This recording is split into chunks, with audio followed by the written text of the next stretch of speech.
ത്രില്ലടിപ്പിച്ചുകൊണ്ട് ഒരു നിമിഷം പോലും ബോറടിപ്പിക്കാതെ ആകാംക്ഷയും ഉദ്യോഗവും ഒക്കെ നിലനിർത്തിക്കൊണ്ട് നല്ല രസമായിട്ട് നീങ്ങുന്നൊരു പുത്തൻ സിനിമ കണ്ടു. ആ സിനിമയെക്കുറിച്ചാണ് ഞാൻ ഇന്ന് സംസാരിക്കുന്നത്.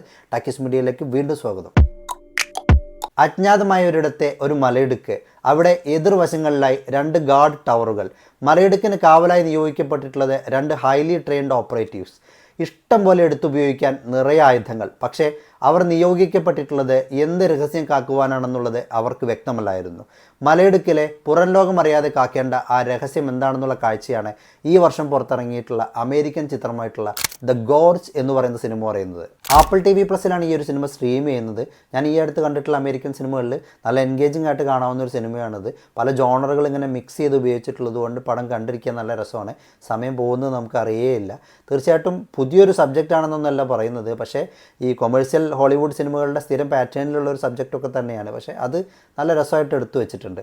ആക്ഷനും സയൻസ് ഫിക്ഷനും റൊമാൻസും ഒക്കെ ചേർന്നുകൊണ്ട് നല്ലൊരു അവിയൽ പരുവാണ്. പക്ഷേ ആ അവിയൽ നിങ്ങൾക്ക് തീർച്ചയായിട്ടും ഇഷ്ടപ്പെടും. ഒരു നേരം പോക്ക് സിനിമ കാണാനൊക്കെ ഉള്ള ഒരു മൂഡിലാണെന്നുണ്ടെങ്കിൽ തീർച്ചയായിട്ടും നിങ്ങൾക്ക് ട്രൈ ചെയ്ത് നോക്കാവുന്നൊരു സിനിമ തന്നെയാണ്. ഞാൻ പേഴ്സണലി റെക്കമെൻഡ് ചെയ്യുന്നു. തീർച്ചയായിട്ടും കണ്ടു നോക്കുക.